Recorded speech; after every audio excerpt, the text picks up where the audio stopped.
Bonjour à tous et à toutes. Dans ce tutoriel, je vais vous montrer comment éditer vos colis en ligne et facturer les frais de port à la charge de l'expéditeur. Nous sommes actuellement sur la page d'accueil d'un compte EasyExpress pour vous illustrer les démarches à suivre. Il faudra bien sûr au préalable créer votre compte et vous connecter sur notre site internet. Pour éditer vos colis, il suffit de rentrer dans la rubrique Envoyer colis. On vous demandera alors de choisir la personne qui paiera les frais de port. Dans le contexte de la vidéo, on choisira l'expéditeur comme le payeur. Et pour ce faire, il suffit tout simplement de ne pas cocher la case Paiement destinataire. Par la suite, il faudra indiquer les codes postaux de l'expéditeur et du destinataire. Supposons alors que je sois un professionnel à Aubervilliers et que je veuille envoyer en France, dans la ville de Marseille.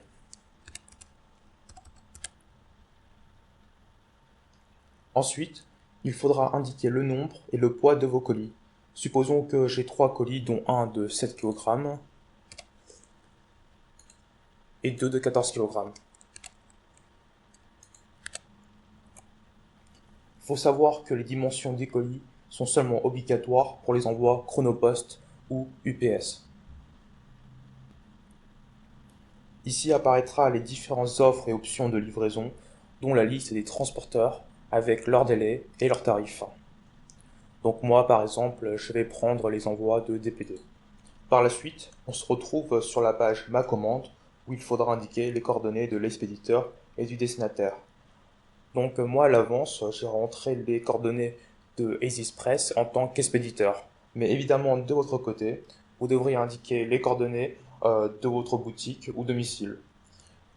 Donc moi par exemple, je vais envoyer à la société X, à l'adresse X, dans la ville de Marseille, au numéro de portable par exemple 06 05 1 2 2 3 3.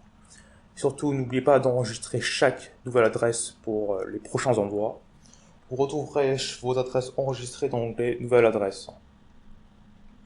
Un autre point important, si vous avez raté vos étiquettes, ne paniquez surtout pas. On comptabilise seulement les colis scannés par les transporteurs, à l'exception de Colissimo. Donc faites très attention lorsque vous hésiterez des colis avec Colissimo. Si vous le ratez, il n'y a pas de deuxième chance. Donc vérifiez bien avant de valider. Étape suivante. Une fois les coordonnées de l'expéditeur et du destinataire remplies, on passe à l'étape finale. Il suffit de cliquer sur le lien rouge et imprimer les étiquettes. Attention, le premier rectangle est à coller sur le colis et le deuxième est à garder. Il faudra le ramener et nous le faire tamponner lorsque vous déposerez vos colis dans un point de collecte. On arrive à la fin du tutoriel, j'espère que cette vidéo vous a aidé. Si vous rencontrez le moindre problème ou difficulté, surtout n'hésitez pas à contacter notre service client qui vous répondra dans les plus brefs délais.